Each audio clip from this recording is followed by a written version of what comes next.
Well, lo and behold, we're finally here. Less than 24 hours away from the Tar Heels, opening up regional semifinal play against Ohio University here in St. Louis. Well, Jim, it wasn't Martin-Keimer-esque by any stretch of the imagination, but Michelle Wie will certainly take it. Her fourth career victory on the LPGA Tour, and of course, her first career major.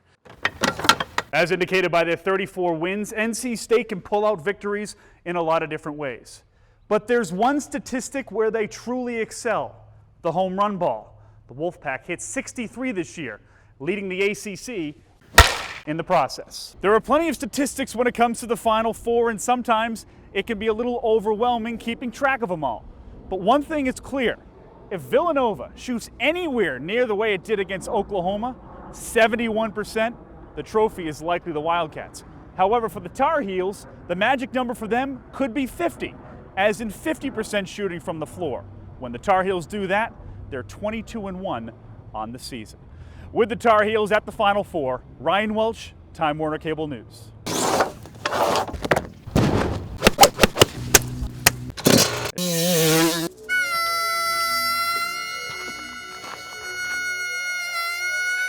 It's the essence of sport. Man versus man. Your best versus mine.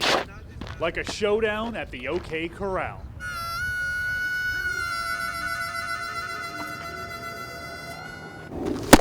Make no bones about it. NC Central's Troy Marrow savors everything about these duels. And he has no fear about what the guy on the mound is bringing to the plate. I try to think like a pitcher, see what he's going to throw me. It's like just pretty much a chess game. You got it back.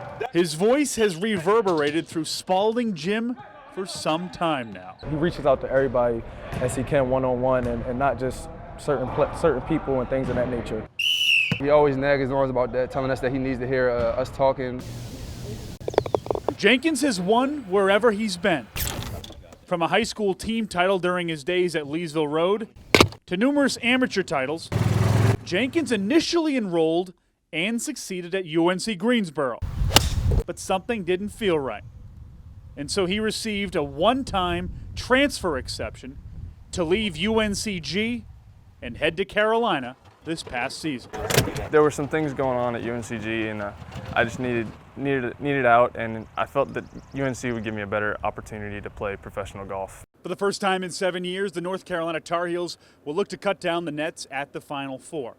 The Heels shot a blistering 54% from the floor and held off a game effort from 10th-seeded Syracuse in winning 83-66 to punch their ticket to Monday's national championship game. It's very exciting. You know, you can't win a national title without getting to this game. And, you know, that's an obvious thing to say, but at the same time, you check off each mark, each stop, it gets more important, and this game was the most important by far of the year. For Carolina, the usual suspects did the damage. Bryce Johnson, Kennedy Meeks, Justin Jackson, and Marcus Page combined to score 60 of the Heels' 83 points. And most of that damage was done inside, as the Heels scored 50 points in the paint. I mean, that's kind of how we've been all year, honestly. You know, everything that we've done has kind of been through the bigs inside. And I think we started doing that a whole lot, and then we started the second half, we started knocking down some threes. So when we can go inside and out, I think we're a whole lot better. As has been the case for much of this postseason run, defense turned into offense as Carolina outscored the Orange easily in transition. We want to play an up-tempo game. It's just we had a couple breakdowns there. Marcus turned it over a couple times, and then other than that, we got a bunch of layups out of it. So I mean, that's the way we want to play. We know how to break a press. We work on it every day. So I mean, that's what we do. The Heels looked to have it in cruise control early in the second half, but the Cuse went on a 10-0 run to cut the deficit to 7. And then the Heels slammed the door shut and rolled to the 17-point victory. Just being careful, being patient. Even when they pressed us, I think our main goal was to get the ball in as quickly as we could to the guards running up the lanes and then look up, and that's why we got those easy buckets. They had one big back, and we just wanted to attack him. Standing in the way of the Tar Heels and another championship banner, Villanova. The Wildcats put on an absolute clinic earlier Saturday night and annihilated Oklahoma 95-51.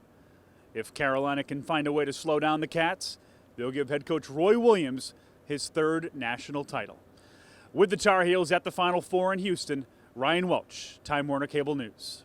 Good evening to you, Mike. We're here live at Pinehurst, site of the Women's U.S. Open Championship, which tees off bright and early Thursday.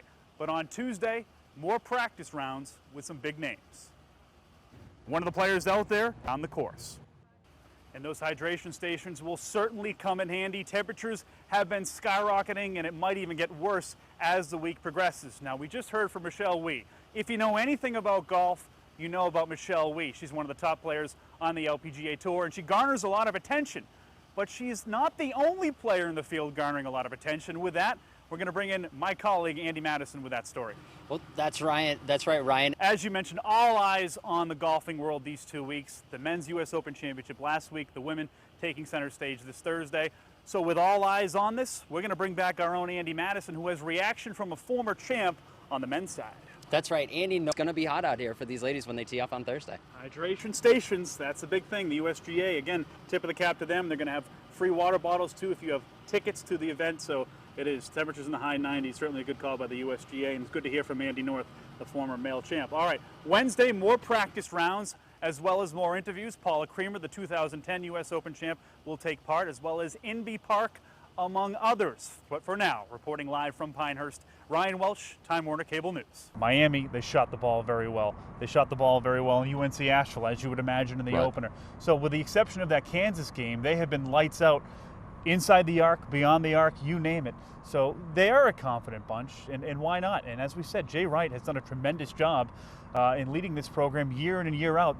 This has been their bugaboo, the fact that they cannot get over the hump in the NCAA tournament. Well, they did it in 09, getting to the Final Four, and here they are knocking at the door again. After a defensive meltdown killed them last Saturday in Coral Gables, NC State knew they had to get their game in order with Florida State coming to town. 2 minutes into the second, it's Manuel. Play action, hits Nick O'Leary. Coming right at you for the touchdown. Manuel 11-15 for 117 yards and 1 touchdown in the first half. Seminoles extend their lead to 10-zip. Meanwhile, Seminole defense continuing to dominate. Terrence Brooks picks off this Mike Glennon pass just like that. FSU right back in business. That's when Manuel would hand it off to Thompson again. Breaks off a long scamper all the way inside the Wolfpack 10. Thompson with 122 first half yards on the ground. State would hold the Seminoles, however. Manuel tries to escape the pocket and zing one to green, but Dante Johnson there to break it up. FSU settles for another field goal. A former Tar Heel will be living out his dream starting tonight. Colin Moran, UNC's stellar hitting third baseman the past 3 years, will make his professional debut tonight for the Greensboro Grasshoppers. Moran started all 71 games a year ago for the Heels, hitting .345 with 13 homers and 91 RBIs. The ACC's Player of the Year was a key cog in Carolina making it to the College World Series. Now, he was the 6th overall draft pick by the Marlins, and this is a night he'll never forget. From where I went to school, so pretty familiar with the area. Oh, speaking of Tar Heels shining on the mound, how about Matt Harvey's performance in last night's Major League All-Star game? Everyone's talking about when he drilled Robinson Cano, but beyond that, the Mets ace and former Tar Heel struck out 3 in 2 innings of work in the National League's 3-0 loss to the AL. Tuesday is interview day, meaning a chance for some of the big names to discuss their thoughts on new look Pinehurst #2. And among those taking part, 11-year-old Lucy Lee, the youngest player ever to qualify for a U.S. Open.